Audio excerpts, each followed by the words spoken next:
runs. All right, Mr. Heath, Mr. Pearl, you paid Mr. Pearl to be prepared and come to court today. He's been here in and out all day long for your hearing today. And did you want to keep Mr. Pearl for today's hearing only, or are you asking that he be removed? I'm going to represent him. All right, thank you, Mr. Pearl. You're good to go then. Thank you. Have a seat at the table. Thank you. Your Honor, I would like to call Trooper Dillon. That's just your copy. That's a copy for the defendant. Thank you. And I would like to call Trooper Dillon Spencer, Your Honor. please, if you'd like to come forward to the witness stand. And would you raise your right hand? Do you swear or affirm any testimony you may give will be the truth, the whole truth, and nothing but the truth? Yes, Your Honor. Thank you. Please be seated. Would you answer first the questions for the prosecution? Can you please state your name and place of employment for the record, please, sir? My name is Dylan Spencer, and I'm employed as a trooper with the Kentucky State Police. And did you have reason to take out a complaint and charge Mr. Chad Heath with criminal possession of a forged instrument first degree earlier this year? Yes, ma'am. Can you please tell us the facts surrounding those charges? Yes, ma'am. So Kentucky State Police Post 4 received a complaint from the Pilot Filling Station in Sonora that a local area resident and common patient of their store had come in and attempted to pass a fraudulent $100 bill.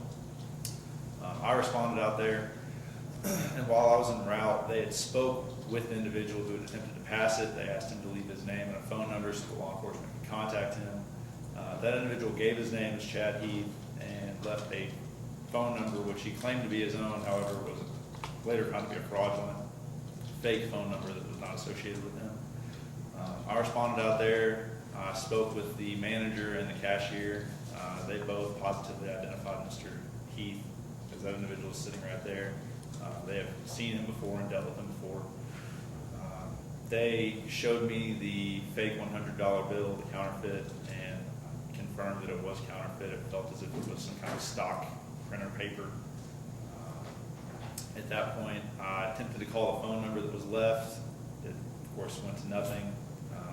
I was made aware by dispatch that he was an area resident, and I believe it was approximately a week later that I was able to locate a phone number for him.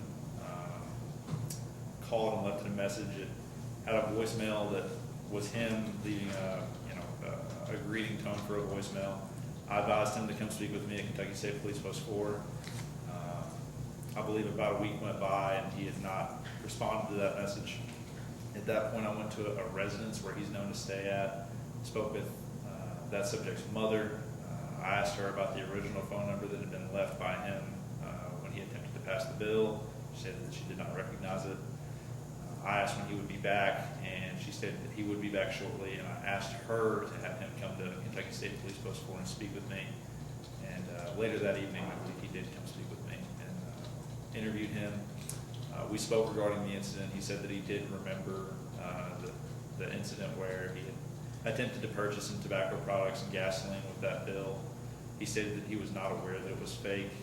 And when I asked why he had left a fraudulent phone number, he stated that he was nervous that law enforcement was going to, I can't remember exactly what it was, something about the Secret Service, and he was scared to speak with them, perhaps.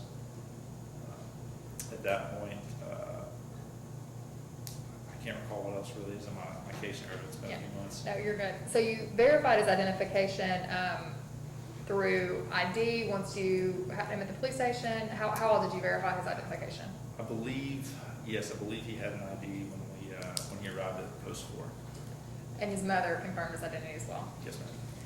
These events occurred in Hardin County, Kentucky. Yes, ma'am, it did. Based upon your training and experience, would it take special training to recognize this bill as a counterfeit? No, ma'am. Do you think any layperson would recognize it as counterfeit? Yes, ma'am, I did. What were some of the specifics of it that triggered? Just the feeling of it felt, I don't know how to really describe it other than like stock printer paper.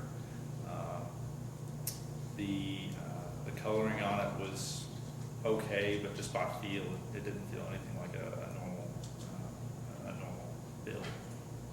And the individuals at the gas station confirmed, did you watch the video you said? We attempted to view video. I don't believe any video was available, but they recognized that subject. And when I interviewed him, he stated that he was there at the time and did recall the incident occurring. Okay. I don't believe I have anything further, Your Honor. And Mr. Heath, any questions for the trooper? Oh, yes, ma'am. You said that he voluntarily come to the defendant voluntarily came to talk to you at the police post? Yes. Okay. Was there like a injured party? Anybody saw anything as an injured party this accident or? I believe so. I guess in this case, it would be the United States Treasury, maybe be the injured party or the Commonwealth of Kentucky. State signed it? I'm sorry, sir, I can't hear you. State signed it? Commonwealth of Kentucky, the state signed it? Can you say that one more time? You say the Commonwealth of Kentucky, did the state sign it? Did the state sign as an injured party, Your Honor, I believe is the question. Not that I'm aware of. I'm not sure that I understand the question. Why was he not arrested that day? Did he pay? I mean, when they said it was fraudulent, did he offer another way to pay or something? or- Yeah, this subject did pay for the items that he attempted to buy with legitimate currency, but once he left the fraudulent phone number, we weren't able to locate him or speak with him that day because he had left the scene prior to my arrival. Now, do you think there was intent? I mean, was he wearing a disguise, a mask or anything intentionally? I mean, do you think he was trying to hide his identity but intentionally or? When there was a fraudulent phone number left, I think he was attempting to subvert law enforcement from contacting him. Okay, no more questions. Any other questions? No, Your Honor. Thank you, sir. You may step down. Any other witnesses for the Commonwealth on the issue of probable cause? No, Your Honor. And are there any witnesses for the defendant? No, could, documents? Yes, you can give those to the bailiff and file them with court. Okay, thank you.